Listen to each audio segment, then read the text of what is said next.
Bentar ya.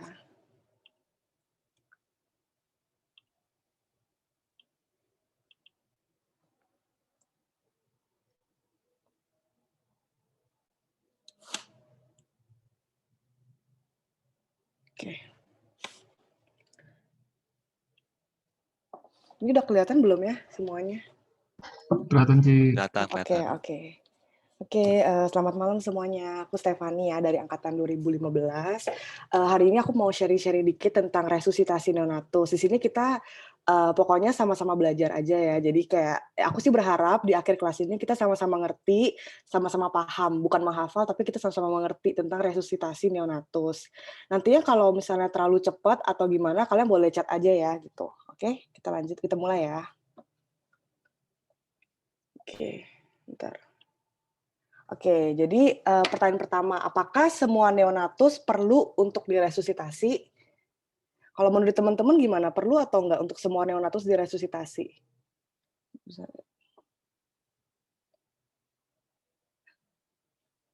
Bentar ya. Maaf ya, bentar ya. Oke. Oke, jadinya ini kita bisa lihat chatnya nggak ya? Maaf ya, ini agak.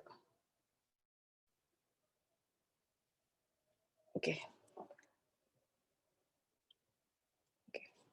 Apakah semua neonatus perlu untuk diresusitasi? Jawabannya sebenarnya enggak ya. Jadi enggak semua neonatus itu perlu untuk diresusitasi. Tapi kenapa hal ini penting? Karena kita nggak tahu nantinya pas kita dapetin bayi, pas SC atau misalnya pas lahiran normal, apakah itu perlu diresusitasi atau enggak gitu. Nah dari AHA Guideline itu mengatakan bahwa 10% dari bayi baru lahir ini membutuhkan bantuan untuk bernafas dan 1% dari kelahiran bayi ini membutuhkan resusitasi untuk mengembalikan fungsi kardiorespi. Jadi mayoritas nih dari teman-teman ini yang aku lihat kan banyak kan koas nih ya. Nah, koas-koas ini juga pasti belum tentu kalian semua itu dapat kesempatan untuk melihat resusitasi. Biasanya kita tuh cuma sampai penanganan bayi baru lahir aja. Tapi kalau misalnya sampai kita dapat untuk kesempatan melihat ataupun bahkan ikut membantu dokter untuk resusitasi, setidaknya kita sudah punya ilmu yang kita bisa terapkan nantinya gitu di praktek. Oke, nah untuk pertama adalah faktor resiko dari resusitasi. Ini hal-hal yang penting yang perlu kita tanyakan nantinya untuk pada awal resusitasi. Nah, pertama-tama kita harus lihat nih, ada 3 faktor yang perlu kita lihat di sini. Ada faktor pertama yaitu faktor dari ibunya sendiri, faktor dari ibu. Yang kedua adalah faktor dari bayinya. Yang ketiga adalah faktor dari plasenta. Nah, ini sudah aku rangkum di sini, ada faktor ibu dan faktor bayi yang perlu kita tanyakan kepada ibu ataupun kepada rekan-rekan kita nantinya di misalnya di Obgyn gitu. Jadi sebelum ada SC, kita harus tanyakan ini supaya kita bisa mempersiapkan diri apakah kira-kira nih bayinya nantinya perlu untuk resusitasi atau tidak. Oke, yang pertama itu adalah informasi maternal di sini. Informasi maternal apa yang perlu kita tanyakan? Yang pertama kita harus tanya ini, riwayat kehamilan sebelumnya. Kira-kira di kehamilan sebelumnya ini dia kondisinya seperti apa? Apakah bayinya sehat atau tidak?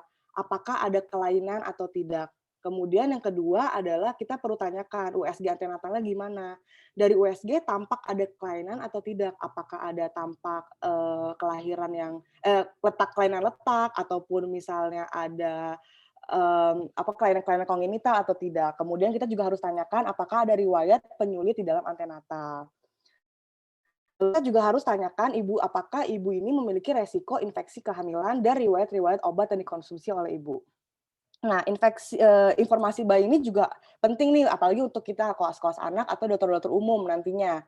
Nah, kita harus tahu kira-kira bayi yang akan kita tangkap ini nantinya itu kira-kira usia gestasinya berapa minggu sih? Apakah dia sudah aterem, apakah dia preterm, apakah dia posterem? Karena nantinya penanganannya akan berbeda gitu. Kalau misalnya di posterem kita akan expect apa sih?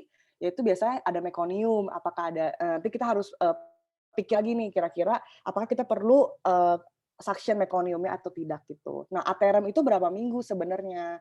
Biasanya sekitar 37 sampai 42 minggu gitu. Baru kita bisa bilang dia tuh aterem. Nah, jumlah bayi ini adalah salah satu faktor yang sangat penting. Kalau misalnya SC, kita nggak tahu bayinya ternyata gemeli. Kita cuma siapin barang-barang untuk bayi yang tunggal. Nanti pas tiba-tiba bayinya keluar 2, nanti kalian jadinya panik sendiri gitu kan.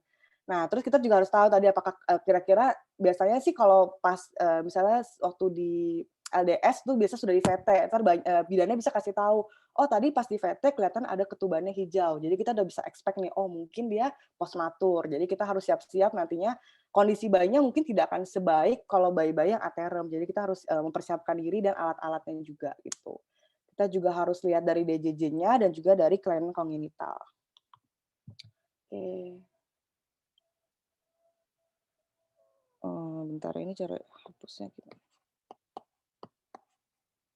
Oke. Oke, jadi algoritma dari resusitasi neonatus ini ada 2. Oke, yang pertama kalian bisa pakai dari yang ini nih, American Heart Association. Ada yang paling baru itu yang 2020 atau bisa juga pakai IDAI.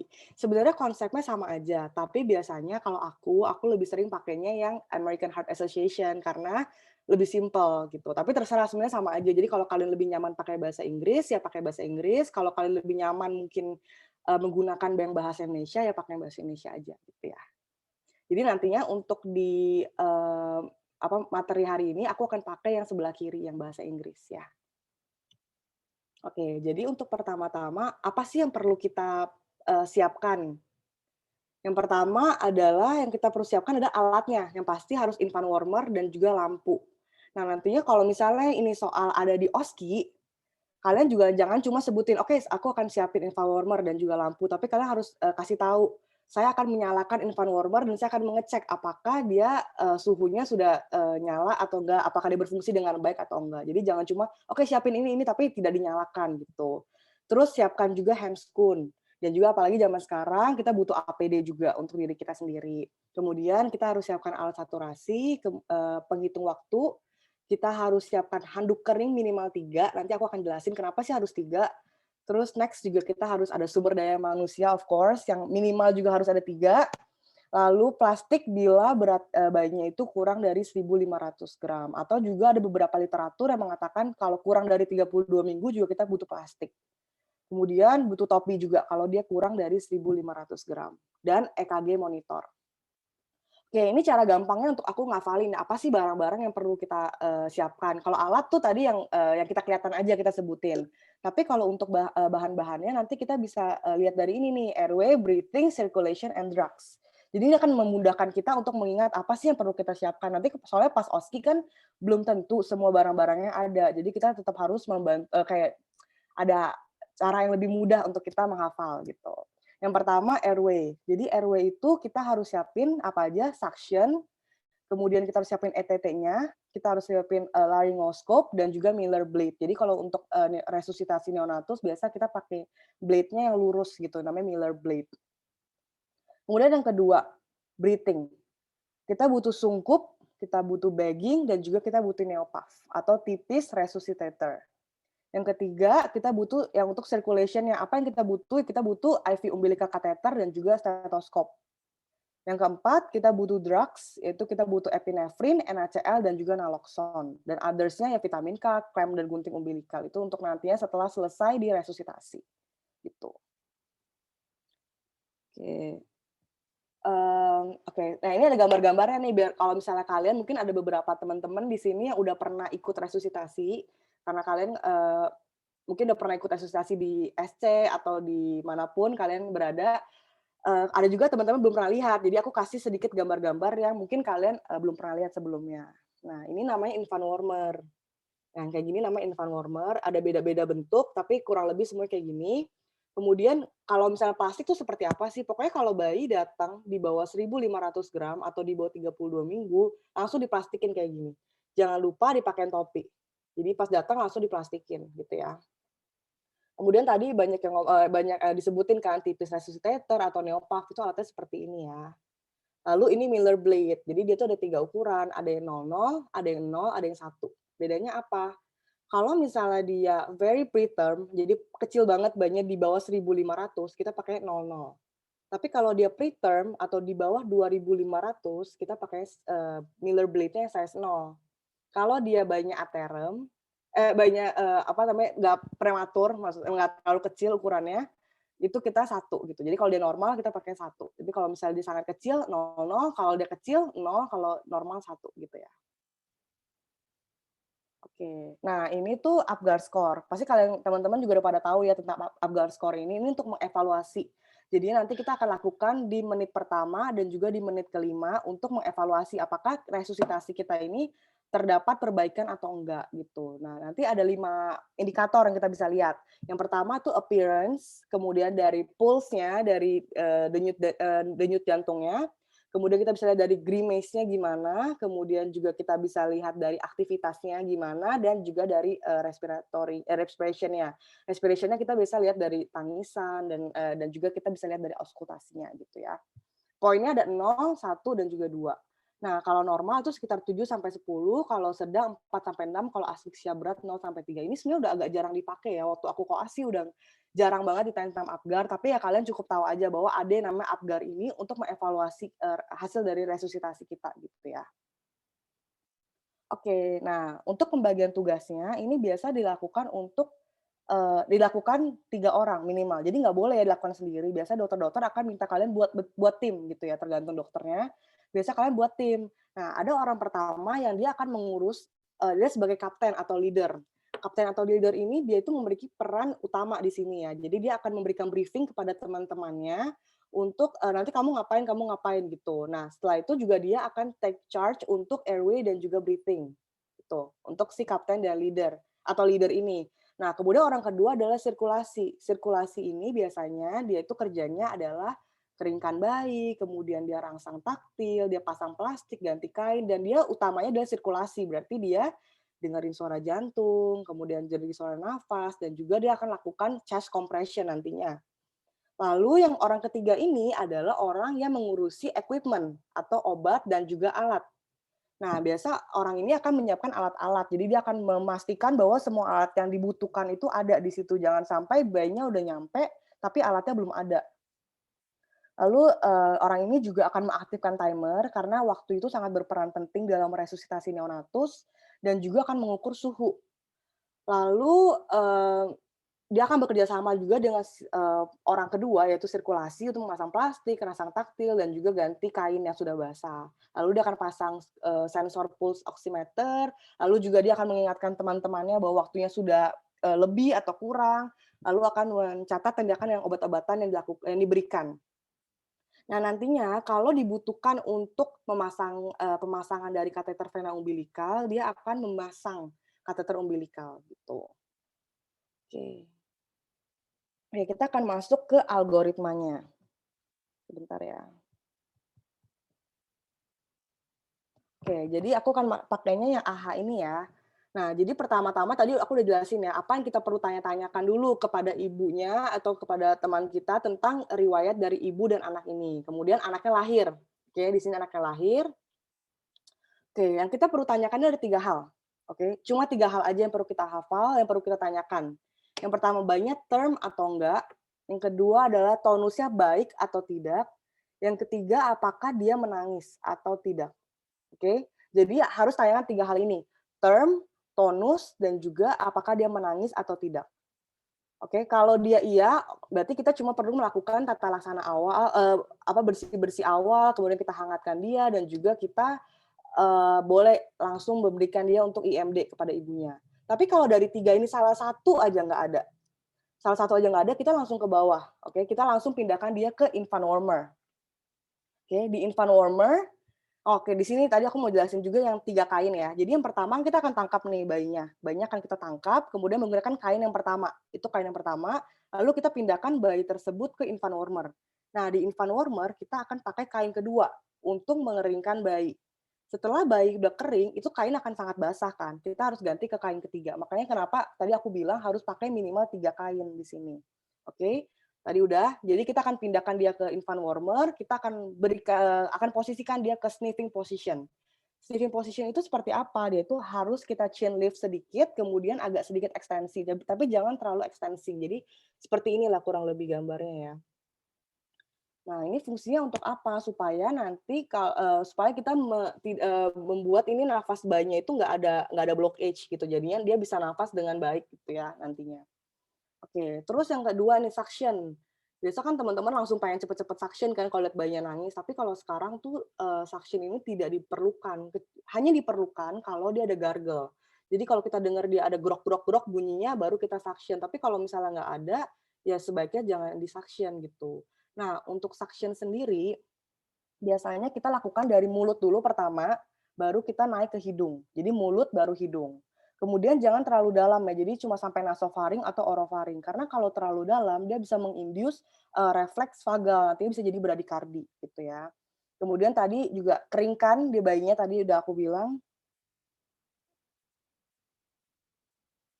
Oh iya, kalau misalnya ini aku sekalian sambil jawab ya. Jadi ada yang dari Nidia Triana, mau nanya, posisi tim circulation dan obat atau alat itu bebas kan, Ci, ke kiri atau kanan? Nah, sebenarnya ini aku juga sempat cari kemarin, bentar ya, sempet cari kemarin, tapi pas aku baca-baca lagi, katanya sih sebaiknya kaptennya ada di atas kepala bayi, sirkulasi itu ada di kiri dan obat ada di kanan gitu. Jadinya sebaiknya sih seperti itu. Jadi mungkin biar lebih gampang pergerakannya juga ya, biar nggak silang-silang. Karena kan biasa kita mau dengerin auskultasi kan, jantungnya ada di kiri gitu ya, jadi biar nggak ngilang-ngilang tangannya gitu. Oke, ini nggak kecepatan kan ya? Kalau kecepatan boleh bilang ya. Oke, tadi sampai mana ya? Oh, mengeringkan ya? Tadi sampai suction, oke. Tadi suction nggak boleh terlalu, dalam ya, jangan lupa. Jadi kalau misalnya suction cuma diperlukan kalau kita ada suara gargle gitu. Tadi keringin bayi jangan lupa harus keringin pakai 3 kain, kemudian juga harus stimulasi untuk dia, bernafas. Nah, rangsang taktil itu biasa boleh dari tengkuk sampai ke punggung, sampai ke kaki juga boleh. Cuman biasanya lebih sering dari, bagian punggung ditepuk-tepuk, kalau nggak kaki ditepuk-tepuk juga boleh gitu. Tapi tepuk-tepuknya jangan terlalu kenceng, jangan terlalu pelan juga ya, kira-kira aja gitu ya. Terus kita juga harus jaga suhu bayinya supaya normal term. Normal term itu berapa sih? 36,5 sampai 37,5 gitu ya. Kalau misalnya ini tuh kondisinya nih, misalnya nggak ada infant warmer gitu, misalnya di puskesmas dia nggak punya infant warmer, ya kita kita jaga suhunya sebaik mungkin. Jadi AC-nya jangan sampai kena ke langsung menghadap ke bayinya, atau misalnya nggak boleh juga sampai terlalu dingin, biasanya sih sekitar 23 sampai 25 derajat gitu ya. Terus kayak suhunya, sirkulasinya harus dijaga dengan baik gitu. Oke, next.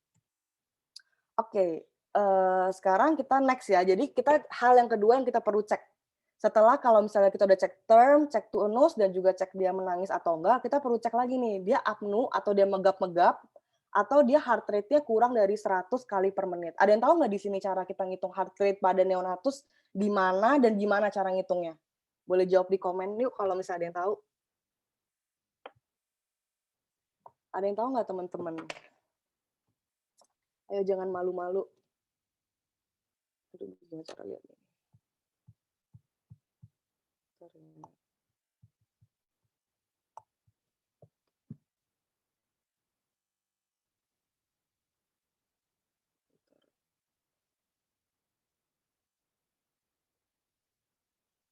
Ini ada yang jawab nggak ya? Nggak ada ya? Nggak bisa lihat soalnya. Sepertinya tidak ada nih, Staf. Oh, tidak ada ya? Oke lah. Sebenarnya nggak perlu malu-malu sih teman-teman. Jadi kalau misalnya kita di sini sama-sama belajar ya, mungkin aku juga bisa salah gitu ya. Jadi sebaiknya kayak nggak apa-apa, nggak usah malu-malu. Jadi di Sito ini kan kita belajar, nggak usah menganggap pertanyaan kalian itu bodoh atau apa. Karena kita sama-sama belajar di sini ya. Oke. Ya udah aku jelasin ya di sini cara menghitung heart rate gimana sih di bayi. Nah, sebenarnya banyak cara ya, bisa juga ada yang bilang bisa palpasi dari umbilikalnya, ada yang bilang bisa auskultasi, ada yang bilang bisa EKG gitu ya. Tapi di sini aku baca biasanya itu kita auskultasi di jantungnya. Cara ngitungnya adalah kita hitungnya per 6 detik. Nah, setelah per 6 detik kita tinggal kali 10 gitu. Oke. Nah, tapi kalau misalnya kita ada EKG monitor, nah dikatakan bahwa EKG monitor itu jauh lebih apa namanya, lebih akurat dibandingkan kita dari auskultasi. Jadi kalau misalnya EKG monitor ya kita pakai EKG monitor aja gitu. Jangan pakai yang dari saturasi ya untuk heart rate-nya karena itu tidak akurat katanya gitu. Oke, nah kalau misalnya salah satu ada, misalnya dari apnu ada atau gasping ada atau di heart rate-nya di bawah 100 kali per menit, salah satu aja ada, kita langsung masuk ke PPV atau yang kita sebut sebagai VTP Indonesianya, ventilasi tekanan positif. Oke. Atau positive pressure ventilation. Nah, di sini yang pertama yang kita perlu tahu adalah cara pemilihan sungkup. Jadi kita bisa lihat ya di sini ada banyak jenis-jenis sungkup, ada yang sungkupnya kayak gini, ada yang kayak gini, ada yang kayak gini, ada yang kayak gini. Nah, dari semua sungkup ini sebenarnya yang oke itu adalah sungkup yang pertama gitu ya, yang ini. Kenapa? Nah, sungkup itu tuh nggak boleh menutupi mata kayak gini, ini nggak boleh. Atau dia ukurannya terlalu besar, kayak gini sampai, kelewat dagu, atau terlalu kecil cuma mulutnya doang. Jadi kita harus cari sungkup yang sesuai. Nah, sungkup itu ada 2 jenis ya. Ada yang namanya anatomical, ada juga yang, bulet, yang kayak bulet gini, ini namanya bulet nih, yang bulet, ada juga anatomis, itu biasa kalian lihat ya bentuknya itu agak segitiga terbalik. Boleh pakai yang mana aja, yang penting ukurannya harus sesuai, gitu ya. Oke, setelah pemilihan sungkup kita udah selesai, kita akan lanjut. Kita harus posisikan sungkup di wajah bayi. Nah, cara pegang sungkupnya itu boleh 3 cara. Yang pertama itu stem hold, kita pegang batangnya aja. Atau yang kedua adalah two point top hold. Jadi kita cuma kayak pegangnya, kayak gini, cuma kayak gini tapi pakai dua dua tekanan gitu ya. Atau yang ketiga adalah the okay rim hold. Itu kita bentuknya C, terus bawahnya agak dinaikin dikit, dagunya pakai yang bentuknya E, jadi C dan E gitu ya. Nah, sebenarnya yang mana aja oke, cuman lebih disaranin untuk pakai yang the point, top hold dan juga the okay rim hold, karena itu lebih stabil dibanding the stem hold gitu ya. Cuman paling enak sih sebenarnya the okay rim hold, kalau misalnya untuk, posisi sungkup di wajah, gitu. Oke, nah sekarang untuk VTP-nya. Nah, biasanya itu kecepatan dari RR bayi itu kan 40 sampai 60 kali per menit. Nah, kita itu lakukan VTP selama 30 detik.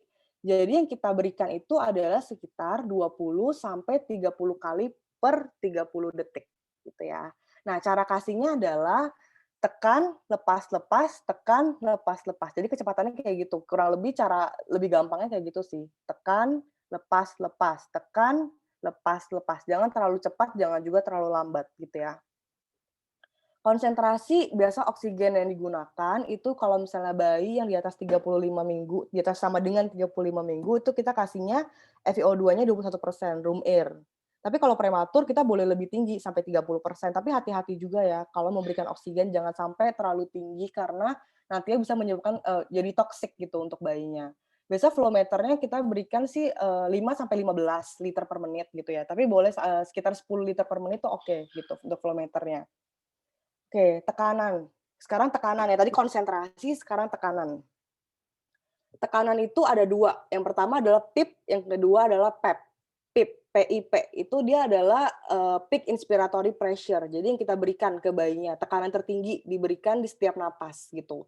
Nah, yang kita kasih itu sekitar 20 sampai 20 sentimeter H2O. Boleh sampai 30 sentimeter H2O, biasanya sekitar segitu range-nya. Nah, kalau PEP ini adalah dia itu tekanan gas yang dipertahankan paru antara 2 napas saat bayi membutuhkan mendapat bantuan napas. Yang biasa kita berikan sekitar 5 sentimeter H2O. Nah, apa sih pentingnya PIP dan PEP? Nah, PIP itu kita berikan nih tekanan tertinggi.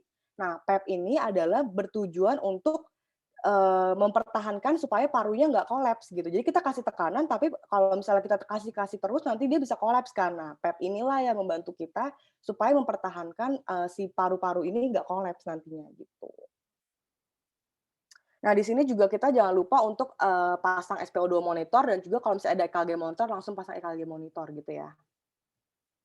Nah, ini aku mau jelasin dikit tentang jenis balon resusitasi. Ini cukup tahu aja sih sebenarnya, tapi ya, maksudnya, kalian cukup tahu, jadi kalian kira-kira, "Oh, mau pakai yang mana?" Gitu ya. Yang pertama ini adalah balon yang tidak mengembang sendiri. Jadi di sini itu dia itu pakainya balon yang nantinya disambungkan ke dalam oksigen dan juga tekanan. Nah, biasanya ini nggak dipakai untuk, VTP. Kenapa? Karena dia itu membutuhkan waktu untuk recoil. Nah, sedangkan kita kan butuh 20 sampai, 30 kali dalam 30 menit kan. Kalau misalnya kita harus nunggu lagi untuk di-recoil itu nggak mencapai target kita. Jadi makanya kenapa kita nggak pakai si balon tidak mengembang sendiri.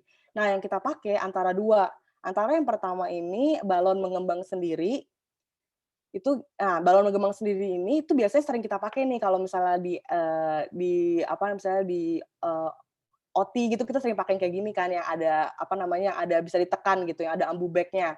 Nah, ini tuh biasanya bisa terisi spontan setelah ditekan. Jadi kalau misalnya kita tekan, dia itu bisa langsung terisi spontan, kita nggak harus nunggu waktu dia terisi lagi.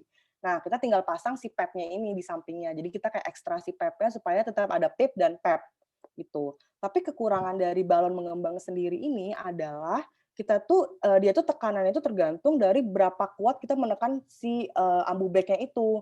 Jadi dia tuh tidak bisa secara manual mengatur sendiri. Jadi kalau misalnya tekannya kenceng, ya PIP-nya lebih kenceng, kalau kita tekannya agak pelan, ya PIP-nya lebih pelan, gitu.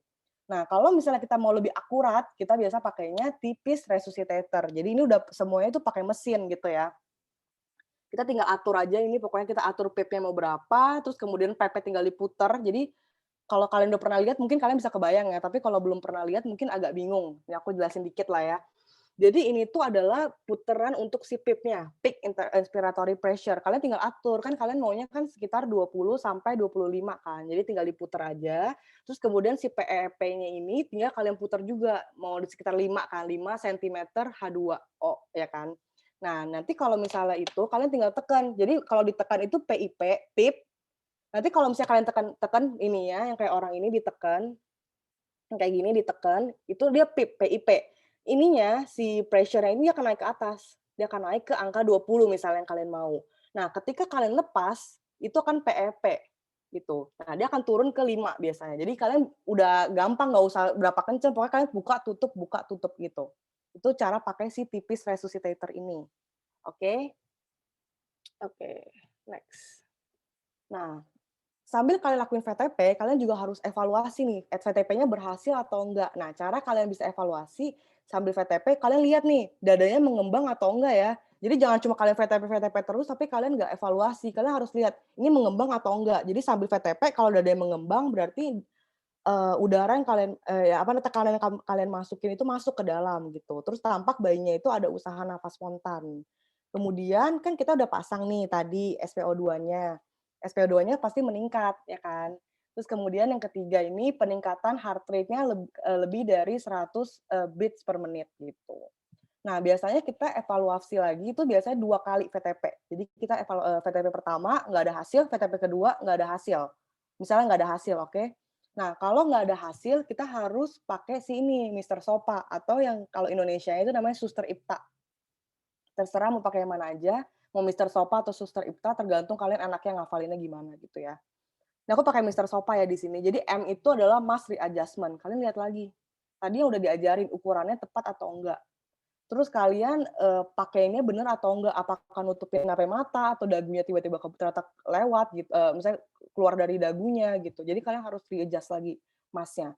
Yang kedua kalian reposisi lagi nih RW-nya, coba sniffing position-nya udah bener belum? Apakah terlalu ekstensi ke belakang atau kurang ekstensi? Kalian juga boleh ya bantu sanggah bahunya pakai kain-kain gitu supaya dia lebih tinggi dan lebih gampang ke ekstensi gitu ya. Nah, setelah kalian udah evaluasi M sama R, kalian PPV lagi. Kalian VTP lagi. Apakah VTP-nya berhasil atau enggak? Kalau masih nggak berhasil, lanjut ke S. Kalian suction mulutnya. Apakah di mulutnya ini dan hidung ada cairan atau enggak gitu. Kalau misalnya ada cairan, kalian suction. Terus O, kalian open mouth. Kalian tuh coba cari apakah dia jangan-jangan ada obstruksi di dalamnya. Kalian open mouth, kalian jaw thrust, kalian buka mulutnya, kalian cek apakah dia ada obstruksi atau enggak. Kalau dia ada obstruksi kan bisa menyebabkan VTP jadi nggak efektif kan. Gitu. Jadi kalau udah kalian PPV lagi, cek lagi. Kalau misalnya masih belum bisa, sekarang masuk ke P. Kalian tingkatkan tekanannya. Tingkatinnya berapa sih? Biasanya 5 sampai 10 cm H2O. PIP-nya, PIP ya. Boleh sampai 40. Katanya sih kalau misalnya dari jurnal dia bilang 40 cm H2O. Boleh tingkatkan sampai situ, tapi pelan-pelan naikinnya. Jangan langsung dari 20 jadi 40 gitu ya. Di 20, 25 atau 20, 30, 40 gitu. Kalau masih nggak bisa, kalian PPV lagi, maksudnya PPLV lagi masih nggak bisa, kalian masuk ke alternative airway. Di sini alternative airway ada 2. Kalian boleh pakai LMA atau boleh pakai intub. Nah, kalau misalnya di fasilitas-fasilitas yang terbatas atau kalian ngerasa, aduh kayaknya kurang pede deh untuk intubasi, daripada nantinya nggak berhasil, gagal, terus ngambil waktu terlalu banyak untuk kalian sibuk-sibuk intubasi, kalian LMA aja dulu. Sampai ada dokter yang bisa datang dan menggantikan. LMA aja dulu. Kalau misalnya memang bisa untuk intubasi, ya kalian intubasi, gitu ya. Oke. Nah, ini kapan sih dilakukan intubasi? Biasanya di VTP yang terus-menerus, terus kemudian gagal. Kayak tadi ya udah di VTP, terus kita MR SOPA, udah MRSOPA, masih gagal, kita intubasi aja. Udah jangan kayak terus-terus VTP kalau misalnya nggak ada hasil yang kelihatan gitu. Terus kemudian kalau misalnya bayinya nggak, denyut jantungnya tuh nggak jelas gitu. Kayak ada tapi hilang atau nggak jelas, ya udah kita langsung intubasi aja. Kemudian kalau misalnya bayi dengan kondisi khusus, misalnya dia ada hernia diafragmatika kongenital juga kita biasa intubasi gitu. Nah, ini ukuran pipa endotrakeal kalian baca-baca aja ya. Biasanya itu sekitar 2,5 sampai 4 sih. Ada 2,5, ada 3, ada 3,5, ada 4. Kita ukur nantinya pas bayinya udah lahir. Kita bisa lihat juga dari berat badan bayinya, baru kita sesuaikan sama ukuran ETT-nya. Oke. Bentar. Oke, nah sekarang ada pertanyaan nih, kalau misalnya bayi bernafas spontan, frekuensi jantungnya udah di atas 100 beats per menit, tapi bayinya memiliki kesulitan bernafas, saturasi oksigennya rendah. Kira-kira apa yang dilakukan, apa yang kita perlu lakukan selanjutnya? Ada yang tahu nggak teman-teman kira-kira? Bayi bernafas spontan, frekuensi jantungnya oke. Suplementasi oksigen, ya boleh suplementasi oksigen. Jadi, boleh, thank you ya buat yang udah jawab. Jadi kalau misalnya dia udah, spontan, kemudian di atas 100 kbpm, kesulitan bernafas dan SpO2, rendah, ya kita suplementasi oksigen. Tapi kalau kita ada CPAP, ya kita boleh kasih CPAP gitu ya. Oke, sekarang kita lanjut ke sebelah kanannya ya. Jadi tadi kita udah bahas tentang apnu dan gasping. Kalau dia nggak ada apnu gasping, nggak ada heart rate di atas 100 nggak ada heart rate di bawah 100 bpm, kita, langsung ke selanjutnya. Jadi kita akan lihat dari 2 hal. Yang pertama, apakah dia ada labored breathing atau enggak. Nah, labored breathing itu apa? Itu tuh biasanya kayak dia merintih, dia takipnu, ada retraksi dada, itu namanya labored breathing. Atau yang kedua, kita cek apakah dia ada persisten cyanosis. Nah, cyanosis yang kita lihat ini adalah cyanosis sentral ya, bukan cyanosis yang misalnya di ujung-ujung jari, yang perifer itu nggak termasuk dalam sini. Kalau misalnya di bibirnya dia, biru, itu baru kita bisa bilang dia itu persisten cyanosis gitu. Nah, kalau misalnya ada salah satu di antara ini, kita coba posisikan lagi, kita bersihkan lagi RW-nya ada sumbatan atau enggak, pasang SpO2 monitor, tadi benar kata teman-teman, kita kasih suplementasi O2, dan juga kita boleh pertimbangkan nih, perlu nggak kita kasih CPAP gitu. Nah, tadi kan udah aku jelasin dari 3 jenis balon. Ada balon yang tidak mengembang sendiri, balon yang mengembang sendiri, dan juga tipis resusitator. Nah, tapi kalau misalnya untuk CPAP itu cuma bisa pakai balon yang tidak mengembang sendiri dan juga pakai yang si tipis. Jadi nggak bisa pakai yang, mengembang sendiri. Karena mengembang sendiri itu kalau misalnya kita pakai CPAP kan itu tekanannya terus-menerus. Kalau dia mengembang sendiri itu terlalu cepat, jadinya akan bahaya gitu. Jadi kita bisa pakainya yang tidak mengembang sendiri atau kita pakai yang tipis resuscitator gitu. Oke, next ya, kita lanjut lagi ke bawahnya ya. Tadi kan udah nih yang atas, sekarang kita cek lagi nih heart rate-nya. Udah dicek sama temennya yang orang yang sirkulasi, terus dia bilang, "Heart rate-nya masih kurang dari 60 kali per menit nih." Nah, berarti kita akan lanjut lagi nih ke kompresi dada. Nah, kompresi dada ini kita boleh pakai yang kayak gini gambar ini, yang 2 jari seperti ini, atau boleh juga yang, pakai kayak gini. Cuman yang kayak seperti gambar yang aku taruh di sini itu lebih gampang, lebih stabil gitu. Nah, biasanya kedalaman kompresinya kita sepertiga diameter anterior posterior dada. 2 jari di atas processus xiphoideus, kira-kira seperti itu ya. Jadi agak sepertiga dari kedalaman seluruhnya dan 2 jari di atas processus xiphoideus. Nah, kalian kompresi, jangan terus-terusan, tapi kalian harus kasih waktu untuk dia recoil lagi. Jadi kayak kompresi, nanti dia agak recoil, baru kalian kompresi lagi gitu ya. Nah, dia biasanya 3:1, kompresi banding ventilasi setiap 2 detik. Jadi kira-kira dalam 1 menit itu ada 90 kompresi dan 30 ventilasi dalam 1 menit. Nah, nanti setelah sudah 60 detik dalam kompresi dada dan VTP, kita harus nilai lagi nih, dalam, heart rate-nya dalam 6 detik tadi, 6 detik kali 10 ya, kira-kira dia itu heart rate-nya udah kurang dari 60 atau belum. Nah, kalau dan lebih dari 60, maaf, lebih dari 60 atau belum. Nah, kalau misalnya udah kita kompresi maksimal, terus kemudian, apa namanya, udah kita kompresi maksimal, kita VTP-nya juga kita boleh naikin nih sampai ke 100%. Jadi kalau misalnya biasanya kita nggak kasih 100% O2, tapi untuk dia saat kompresi, kita biasanya VTP-nya kita naikkan ke 100% oksigen. Tapi nanti kalau misalnya dia udah ada return of spontaneous circulation, kita turunin lagi bertahap gitu ya. Nah, kalau misalnya heart rate-nya kurang dari 60 kali BPM, 60 kali per menit setelah kompresi 60 detik, kita harus gimana kira-kira? Apakah kita lanjut kompresi atau gimana menurut teman-teman? Ada yang tahu nggak harus ngapain? Setelah kalau misalnya kita udah kasih udah kompresi, tapi heart rate-nya masih di bawah 60 kali per menit. Ya, jadi kita akan masuk ke epinefrin ya, benar ya teman-teman ya. Jadi kita masuk ke epinefrin. Oke, nah epinefrin ini ada banyak cara sebenarnya kita boleh masukin, tapi yang paling bagus itu dari IV, ya, dari IV. Tapi kalau misalnya pada saat itu IV-nya belum tersedia atau, agak sulit, kita boleh masukin dari endotracheal dulu, ya. Nah, epinefrin ini kita masukin konsentrasinya 1:10.000 epinefrin dengan dosis 0,1 sampai 0,3 miligram per mili. Kalau endotracheal itu kita boleh masukinnya 0,5 sampai 1 mili per kgbp, jadi lebih tinggi ya di endotracheal dibanding di IV. Nah, kita masukinnya itu boleh diulang nih sampai dengan 3 kali masih boleh, tapi jaraknya sekitar 3 sampai 5 menit untuk, ngulang selanjutnya, gitu ya. Oke, untuk indikasi pemberhentian resusitasi. Ada yang tahu nggak indikasi pemberhentian resusitasi? Ada yang kira-kira pernah baca nggak sih, kapan sih kita harus stop resusitasi yang kita lakukan gitu? Ada yang tahu kah?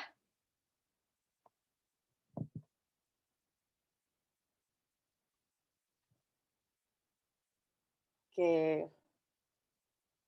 Oh, tidak tahu ya. Oke oke. Iya, benar ya, Daniel. Jadi, kalau 10 menit kita belum berhasil atau biasa sih kita ngukurnya dari Apgar ya. Jadi dari Apgar dia tuh kayak masih nol atau mungkin 10 menit nggak ada perkembangan, itu kita boleh untuk stop resusitasi atau bayinya itu tidak ada respon sama sekali. Jadi emang nggak ada usaha nafas, terus kemudian dari nadinya juga tidak teraba, kita boleh stop untuk resusitasi gitu ya. Oke, target resusitasi pada neonatus. Biasa juga sering nih ditanya nih sama preseptor, kapan sih kita, berapa sih target saturasi? Nah, target resusitasi pada neonatus ini nggak pernah sampai 100% ya, jadi jangan pernah kalian jawab ke preseptor kayak, "Pokoknya kita mau 100% gitu." Itu nggak boleh ya, pasti nanti dimarahin kalian. Nah, biasa targetnya itu sekitar, di sini nih ada nih per 1 menit, per 2 menit, per 3 menit. Kalian nggak perlu hafalin sih sebenarnya, biasanya, udah ada. Tapi kalau misalnya kalian mau ya kalian lihat aja kira-kira nih 1 menit baru 60-an%, 2 menit udah hampir 70, 3 menit 70 gitu. Jadi masih cukup, rendah lah ya. Pokoknya target 10 menit kita udah sampai 95% gitu. Bisa 88 sampai 92% lah gitu, kurang lebih ya. Oke, nah untuk cairan sebenarnya ini, juga ada tempatnya nih di resusitasi neonatus, tapi kapan sih kita berikan cairan kepada bayi-bayi yang butuh resusitasi? Biasa bayi-bayi dengan tanda syok. Nah, jadi kalau misalnya bayi-bayi yang kayak apnu, kemudian kita cek pulsasi perifernya, kok kayak lemah ya, terus akralnya kok kayak dingin, terus bayi kan biasa paling kelihatan nih kalau misalnya, kulitnya tuh mottling kayak, apa sih, kelihatan di kulitnya tuh kayak perfusinya buruk gitu, kayak ada apa ya namanya, kayak warnanya agak putih-putih gitu di kulitnya. Terus kemudian jadi sianosis, terus, takikardi atau bradikardi. Lalu kalau kita udah resusitasi dengan maksimal, terus bayinya tidak merespon, atau dia ada kehilangan riwayat kehilangan darah yang akut gitu. Kita boleh masukin cairan. Kita masukin biasanya sih garam fisiologis ya, NaCl 0,9%, kita masukin 10 mili per kgbp dalam 10 menit. Kita boleh tambahin inotropik kalau dibutuhkan. Jadi kalau misalnya emang tensinya agak sangat-sangat buruk gitu, kita boleh, tambahkan lagi inotropik. Nah, jangan lupa ya kalau ngukur tensi di bayi itu, patokannya itu beda ya sama dewasa, nggak sama. Jadi kalian harus di-plotting lagi nantinya. Mungkin nanti kayak di kelas-kelas selanjutnya bisa dibahas tentang belajar hipertensi di anak ya. Oke, next. Nah, setelah sudah selesai nih semuanya, udah beres pokoknya, kita, ada namanya pasca resusitasi. Jadi kita harus stabilisasi pasiennya. Biasanya kita masukin suntik vitamin K. Nah, suntik vitamin K itu kita berikan di paha kiri, di anterolateral paha kiri. Ya, kita masukin sekitar 1 miligram. 1 miligram itu sekitar 0,5 mili, kalau sediaannya 2 miligram per mili gitu ya. Nah, biasanya kita, 1 tangan itu kita tahan ke paha bayinya, 1 tangan kiri lah ya, 1 tangan kiri kita tahan paha kiri bayinya supaya nanti kalau misalnya dia nangis tuh pahanya nggak goyang-goyang gitu. Kita tahan, terus kemudian tangan kanan baru kita suntik gitu. Jadinya kita lebih menstabilisasikan paha bayinya aja gitu. Terus kemudian jangan lupa pakein salep mata antibiotik, terus, start IMD, langsung boleh start IMD ke ibunya gitu, sekitar 1 jam lah sama ibunya. Lalu kita boleh sekarang, stable. Nah, setelah kita udah stabilisasi, kita akan masuk ke stable ini. Maksudnya pas fase stabilisasi kita akan masuk ke stable ini. Stable ini adalah yang pertama, S yang pertama itu adalah sugar dan safe care. Jadi kita harus jaga supaya bayi ini tidak hipoglikemi, karena bayi-bayi itu rentan banget hipoglikemi. Target gula yang kita kasih adalah 50 sampai 110 miligram per desiliter.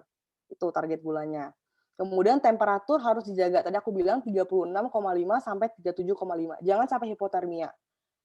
Harus dibungkus bayinya, jangan dibiarin bayinya kayak menggeletak gitu, walaupun di bawah infant warmer juga tetap kita harus bungkus ya, pakai topi kalau bisa gitu. Jadi harus tetap jaga supaya bayinya tuh tetap hangat. Karena bayi itu rentan banget untuk hipotermia. Airway-nya juga kita harus jaga supaya dia tetap paten, supaya nggak ada obstruksi, blood pressure harus tetap diukur, kemudian kita harus cek lab-lab yang diperlukan, cek gula dan lain-lain. Lalu kita juga harus memberikan emotional support ke bayinya. Biasanya sih kita langsung langsung berikan ke ibunya kalau misalnya sudah stabil, supaya bisa dilakukan inisiasi menyusui dini gitu. Nah, ini referensi yang aku ambil dari AHA-nya sendiri, sama aku juga lihat dari Gomela gitu. Oke, terima kasih. Terima kasih Stefani atas ajarnya. Jadi sekarang kita sesi pertanyaan ya. Ini untuk pertanyaan pertama ada dari Nidia Triana. Sorry Ci, mau tanya posisi tim circulation dan obat atau alat itu bebas nggak sih kanan atau kiri pasien? Gimana? Aku udah jawab tadi itu. Udah ya? Udah jawab. Oke, jadi tadi yang nih evaluasi dari Caroline Sugiharto, evaluasi stabilnya tiap berapa lama ya Ci? Misal cek gula darahnya tiap berapa lama sekali? Oh, itu sebenarnya nggak perlu terlalu sering sih untuk kayak ngecek gula darahnya. Mungkin pas habis selesai langsung dicek, tapi nanti kayak mungkin bisa per 1 jam atau per 4 jam sambil kita evaluasi lagi. Kalau kondisinya buruk mungkin boleh per jam, tapi kalau misalnya kondisinya nggak buruk mungkin per 4 jam atau per hari juga nggak apa-apa sih gitu. Terus ini ada lagi, oh ya. Sama lagi nih dari Nidia Triana ya, dia Iya. kayak kurang jelas tadi yang untuk epi endotrakeal. Coba bisa diperjelas lagi mungkin. Ya, jadi kan tadi kan kita udah bilang kan mau dimasukin misalnya kalau misalnya dia udah gangguannya sampai ke gangguan sirkulasi, biasanya kan kita pasang intubasi ya, kita pasang ETT, endotracheal tube. Nah, kalau kita nggak dapat IV lainnya dari misalnya umbilikal kita nggak dapat, ya kita boleh masukin lewat si tube-nya itu, si ETT-nya kita masukin lewat situ, tapi dia butuh dosis yang lebih gede gitu. Jadi cuma route-nya aja berbeda gitu, ya. Oke, pertanyaan berikutnya nih lumayan aktif ya. Banyak yang nanya nih, bagus-bagus. Oke, ini dari Jeremy Lewis. Untuk tanda-tanda hipoglikemianya kayak gimana ya, Ci? Sama kalau terjadi diapain gitu hipoglikeminya? Sebenarnya kan kalau misalnya pada bayi kita nggak terlalu bisa lihat ya hipoglikeminya. Jadi tanda-tandanya biasanya sih dari lab, tapi kalau misalnya bisa juga dilihat kalau udah parah, misalnya dia kayak penurunan kesadaran, terus bisa juga dia jadinya agak-agak getar gitu. Biasanya itu karena hipoglikemi. Tata laksananya biasanya kita kasih dextrose 10%, sekitar 2 mili per kgbb gitu. Sambil kita evaluasi lagi nantinya gimana gitu. Mungkin nanti kita bisa, mungkin di next class gitu ya, kita bahas tentang hipoglikemi juga boleh sih.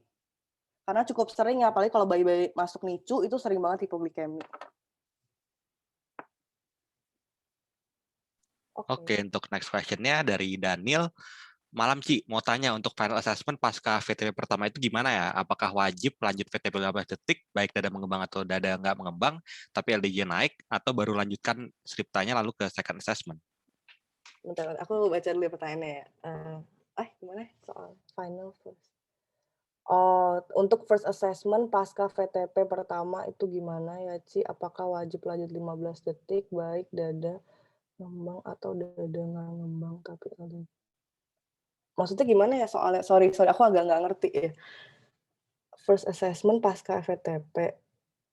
Apakah wajib lanjut VTP 15 detik baik dada mengembang atau dada nggak ngembang tapi LDJ-nya naik? Ini maksudnya gimana pertanyaan? Maksudnya apakah kita... Oke, bentar ya.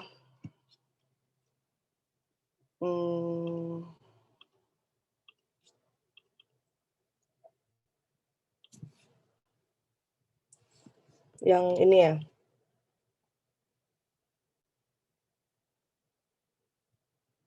Ini bukan.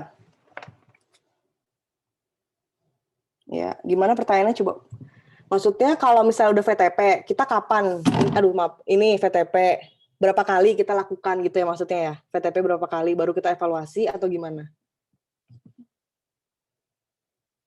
Oh iya, jadi pokoknya biasanya sih aku baca, itu kita evaluasi dari 2 kali VTP. Nah, 2 kali VTP itu kan 1 menit ya, jadi kan 1 kali VTP itu per 15 detik. Per 30 detik maksudnya. Jadi 1 menit VTP 2 kali, baru kita evaluasi lagi si MRSOPA-nya gitu. Apakah dia, masih, apa namanya, masih, ada respon atau enggak gitu. Nah, tadi kan kalau misalnya VTP berhasil, salah satu tanda VTP berhasil itu adalah LDJ-nya di atas 100 kali per menit. Ya kan, tadi aku udah jelasin kan, ada 3 tandanya nih. Yang pertama dadanya mengembang, terus SpO2 naik, atau LDJ di atas 100 kali per menit. Jadi kalau misalnya dia sudah ada tanda-tanda menunjukkan bahwa VTP-nya berhasil, berarti salah satu dari 3 hal itu tuh akan menunjukkan, perbaikan gitu. Menjawab nggak nih ya, Daniel? Aku agak takutnya kurang ini ya.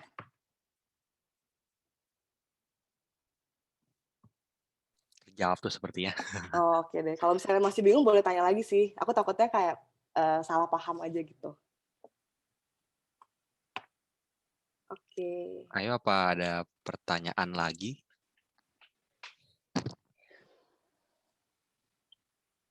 Nah, ini ada lagi nih dari Floren Kalosa. Ci, tadi kan pemberian inotropik jika perlu kalau tensi sangat buruk. Nah, tensi berapa yang disebut sangat buruk? Terus dosis inotropiknya berapa, Ci? Terima kasih. Nah, itu kita harus plotting lagi nih biasanya kalau kita masuk shock ya. Kalian udah belajar belum sih kalau misalnya kan ada nih, maksudnya kita harus lihat nih, kalau SBP, DBP di bawah 90% persentil itu harus plotting lagi nanti. Kita belajar kalau misalnya mau mungkin kita bisa kelas hipertensi ya selanjutnya baru kita bahas tentang hal ini gitu. Nanti kalau misalnya kita lihat dari tensi itu sudah di bawah dari standarnya, ya kita biasanya, kita lakukan masukin inotropik. Dan juga kalau misalnya BP bukan cuma BP ya, kita juga harus lihat tadi tanda-tanda lainnya, misalnya dia juga ada tanda-tanda, apa namanya, perfusinya buruk, terus kemudian, kulitnya dingin, itu kita boleh tambah inotropik supaya meningkatkan si, blood pressure-nya gitu. Biasanya dimasukin, bisa, vasopressin, bisa masukin, apa namanya, epinefrin juga salah satu, norepinefrin juga bisa bagian dari apa namanya, inotropik gitu. Nanti dosisnya, mungkin aku bisa kirim lewat, apa namanya, WA ya nanti ya, di grup WA aku cari dulu dosisnya ya, yang pasti untuk neonatus. Ayo nih dari audiens ada pertanyaan lagi nggak? Kita masih ada 10 menit nih sebenarnya. Ya, aku langsung Tenang cari aja, santai aja. dosisnya bentar ya. Oh tuh ada yang bilang buka kelas sama terapi oksigen. Nanti kita di akhir nanti bakal ngirim link feedback. Itu nanti feedback bisa kalian tulis kalian mau kelas Kalau apa terapi setelah ini. oksigen bagiannya ini ya, Anes ya, jangan cuma ini ya. Ya, sekalian sama Anes nanti mungkin. Mungkin request sama yang Anes kali ya.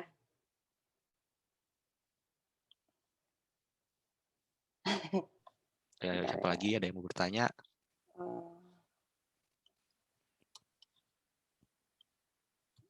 Gimana kalau ketua stase anaknya nih yang sekarang nih, Kezia Kurniawan nih, gimana? Ada pertanyaan nggak?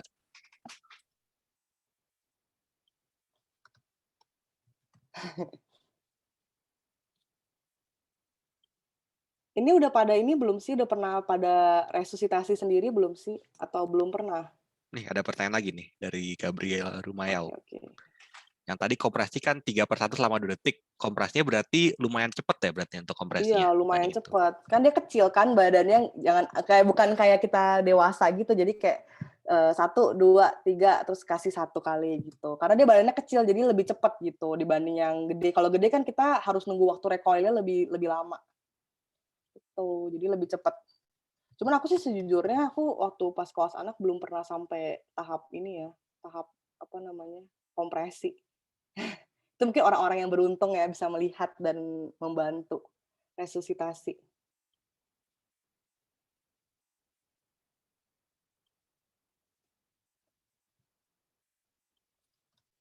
Terus aku bantu cari dosisnya yang oke ya. Takutnya nanti ngomongnya salah dosis lagi.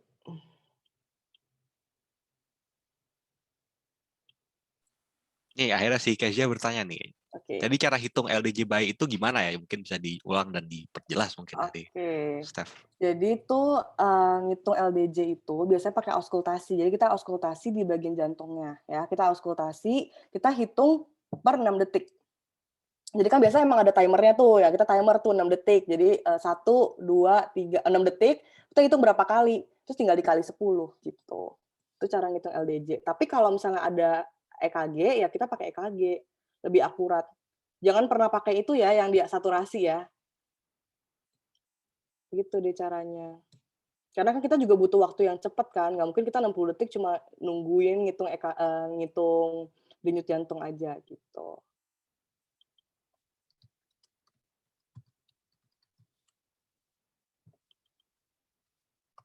Ya, terima kasih. Mungkin sebenarnya gue mau nanya juga ya mungkin ke Stefania. Kan tadi kita ngomong tentang oximeter saturasi ya. Sebenarnya kan bayi kecil ya. Kita taruh di mana berarti ya? Kan nggak mungkin taruh di jempol aja kayak orang. Mungkin bisa diperjelas itu. Itu sih sebenarnya kayak tergantung alatnya ya. Cuman ada juga emang beberapa alat yang agak kayak tempelan gitu, bisa juga di jari atau enggak kadang ada juga yang bilang boleh taruhnya di bagian sini, di bagian pergelangan tangan gitu. Karena kan kecil kan pergelangan tangannya, jadi boleh ditaruh di pergelangan tangan. Tapi biasanya modelnya itu bukan model yang kayak punya kita ya, yang dijepit gitu ya. Modelnya itu kayak tempel gitu, yang model tempel lah, kayak lem-lem gitu. Gitu. Ya tergantung menyesuaikan lagi dari rumah sakitnya disediainnya seperti apa, tapi biasanya sih modelnya yang kayak ini sih. Gitu, Arya. Oke, ada pertanyaan lagi nih dari Floren Kalosa. Cici mau tanya dong, kan kalau suction itu nggak boleh terlalu dalam. Nah, ada patokannya nggak kira-kira dimasukin seberapa dalam? Iya, nggak boleh terlalu dalam. Pokoknya cuma boleh sampai orofaring atau nasofaring, tergantung. Kalau misalnya hidung sampai nasofaring, kalau mulut sampai orofaring gitu. Jangan terlalu dalam sih.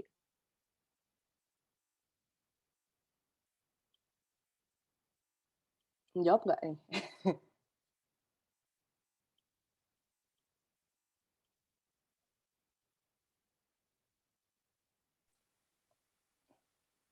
Ada lagi pertanyaan lagi nih dari Anastasia Jennifer. Ci mau nanya kalau pemotongan umbilical cord itu dilakukan sebagai bagian dari resusitasi atau pasca resusitasi ya? Oke, jadi sebenarnya kalau menurut guideline, pemotongan umbilical itu adalah kita pasca resusitasi. Jadi sebaiknya itu emang harus kita delayed umbilical cord clamping itu memang bagus, udah banyak penelitiannya di luar sana, kalau kalian mau baca jurnalnya banyak banget, itu katanya bisa untuk meningkatkan si hemoglobin daripada si bayinya, itu bagus. Tapi kenyataannya aku belum pernah lihat untuk delayed cord clamping ini. Jadinya biasanya sih kalau misalnya kita terima bayi pas kita di OT itu udah dipotong umbilikalnya gitu. Tapi kalau misalnya kenyataannya sih sebaiknya itu adalah bagian dari pasca resusitasi gitu. Paling setelah kita selesai resusitasi kita bersih-bersihin umbilical cord-nya, terus kita ganti kan dia awalnya clamp, kita ganti jadi yang penjepit umbilical cord-nya gitu.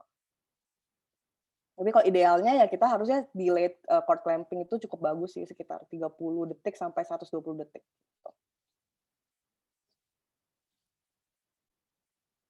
Menjawabkah ini Kezia? Ini anaknya antusias ya. Bagus ya, mungkin emang topik Oh iya. resusitasi itu termasuk ditakuti juga sih ya. Apa Karena semua suka benar-benar anak itu. ya ternyata ya? Ini yang Keisha udah jawab belum tadi ya? Yang indikasi Udah. suction, udah ya.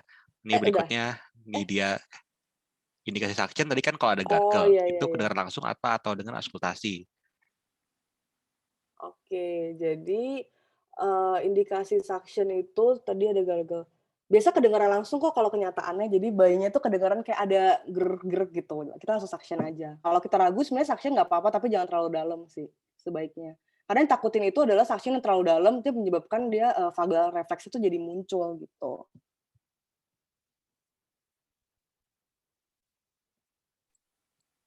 Oke, kalau terjawab kita pindah ke pertanyaan berikutnya dari Nidia Triana. Ci, indikasi bayi udah selesai resusitasi dan boleh pindah bangsal itu kan kalau misalnya 3 ini terpenuhi, tonus, LDJ, sama pernafasan bagus. Kalau indikasi masuk NICU dan bangsal itu gimana? NICU itu nggak selalu kayak karena kita kegagalan resusitasi ya. Biasanya NICU itu banyak faktor-faktor yang banyak faktor-faktor lain. Misalnya dia bayi yang terlalu kecil juga nggak bisa loh dirawat di di bangsal biasa. Atau misalnya bayi yang lahir terlalu yang preterm itu juga biasa nggak bisa dirawat di bangsal biasa. Atau bayi-bayi dengan kondisi khusus, misalnya dia ada nekrotik enterokolitis. Jadi nggak cuma karena kelainan kemungkinan dari resusitasi. Biasanya bahkan kalau kita masuk ke NICU, resusitasinya itu biasanya sudah stabil, baru kita masukin ke NICU. Nggak mungkin kita bayinya masih nggak kita udah pindahin dia ke NICU gitu. Tujuannya masuk NICU apa? Biar kita bisa memonitor dia, supaya kita bisa monitor 24 jam, terus kita bisa juga mengatur berapa banyak sih yang kita masukin. Kan biasa bayi-bayi di NICU itu mereka udah nggak langsung ASI sama ibunya, tapi biasanya dimasukin lewat NGT dan lain-lain gitu. Jadi itu fungsi yang masuk NICU gitu. Semoga menjawab ya nih dia. Nggak apa-apa nanya tuh. Bagus malahan, jadi kita nggak garing ya di sini. Iya, iya. Ada tanya jawabnya banyak lah lumayan. Ini dari Sadisito nih, dari Kusena nih pasti nih. Dia mau Waduh. nanya, milking tuh sebenarnya evidence based nggak sih? Kemarin sempat baca-baca juga sih tentang milking ini ya, cord milking. Tapi kayak ada beberapa sih yang ngomong cord milking ini bagus ya, kayak dipijet gitu, semacam dipijet ya. Cuman ya masih diteliti sih sekarang kalau misalnya untuk evidence based kayaknya sih ya cukup iya ya. Cuman masih kurang jelas, mungkin harus dicoba dicari-cari lagi ya. Semoga bisa menjawab lah ya sedikit. Ada lagi nih pertanyaannya. Oh, banyak banget ya. Seru banget nih. Kita lagi aktif kayak nih. Daniel, Ci izin tanya lagi. Tadi buat LMA tuh bisa pakai langsung pas kapan ya, Ci? Kenapa lebih prefer LMA daripada CPAP? Oke. Nah, sebenarnya LMA ini sama CPAP ini dia kan tadi dua fungsi yang berbeda ya. CPAP itu kita kasih pada saat kalau misalnya dia itu ada labored breathing yang tadi aku bilang, yang dia kayak dia merintih, dia takipnu, atau dia tuh ada sianosis sentral. Itu kita pakai CPAP. Kalau LMA itu kita berikan itu kalau misalnya tadi tuh ada kan indikasi untuk intubasi. Kalau kita VTP terus-menerus nih, kita udah MR SOPA, udah sampai A, udah sampai alternatif RW, dia masih nggak respon, ya kita masukin pakai si alternatif RW ini. Nah, alternatif RW itu ada dua, ada LMA sama ada si intubasi. Kalau LMA itu dipakai pada saat intubasinya tidak bisa dilakukan, atau misalnya tenaganya kurang kompeten untuk intubasi, atau alat-alat untuk intubasinya kurang lengkap, ya kita pakai LMA dulu untuk pengganti intubasi gitu. Itu ya Daniel ya, semoga menjawab ya. Ya, pertanyaan berikutnya dari Caroline Sugiharto lagi. Ci mau tanya, tadi indikasi lawan intubasi kan adanya kondisi khusus seperti hernia diafragmatika kongenital. Cara kita tahunya ada kondisi khusus gimana ya screeningnya? Kira-kira apa aja, Ci? Nah, biasanya tuh kondisi-kondisi khusus yang tidak terlihat dari mata, misalnya kayak hernia diafragmatika ini tuh dia terdiagnosisnya waktu pas dia ini sih, biasanya dalam perut, atau misalnya kondisi-kondisi yang kayak, kok kayaknya suaranya agak beda ya, misalnya kita dengar di di bagian toraksnya, kok kayaknya terdengar ada bising usus ya gitu. Jadinya ya kayak gitu sih sebenarnya berjalan dengan pengalaman, terus juga kita harus konsultasi juga sama dokter objinnya, apakah mungkin ada kelainan-kelainan kongenital yang bisa kelihatan dari dalam perut gitu, misalnya ada neurotube defect dan lain-lain, itu kan kita bisa udah didiagnosis dari dalam perut kan, jadi kita coba didiskusikan lagi sama dokter objinnya gitu. Gitu deh.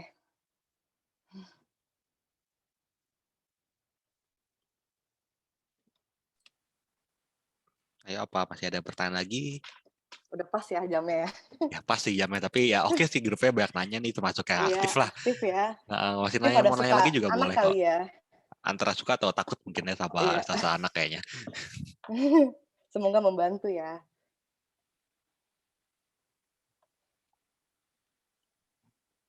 Oke, masih ada nggak nih pertanyaannya?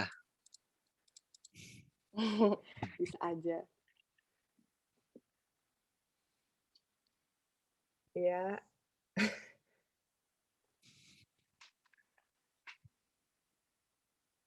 Oke, kalau nggak ada, untuk dokumentasi nih kita mau foto dulu nih. Kalau dari tadi nih kayak udah kebiasaan kita ya, tiap selesai tuh foto. Jadi kalau pada mau bisa buka kameranya, terus nanti kita semua bisa foto ya. Oke, sebentar. Saya tunggu semua nyala dulu nih.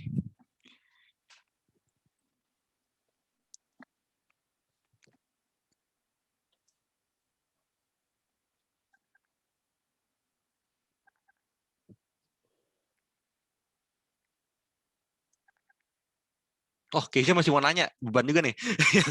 yang stable S-nya kan sugar itu 50 sampai 110. Target gula darah atau target pemberiannya berapa ya? Target gula darahnya. Jadi target itu yang kita mau kasih tuh targetnya segitu gitu. Tapi kita juga mau di range itu gitu. Jadi kita berikan sampai target segitu, dan juga kita mau range gula darahnya sekitar 50 sampai 100 gitu. 110 miligram. Gitu. Oke, terjawab. Siap.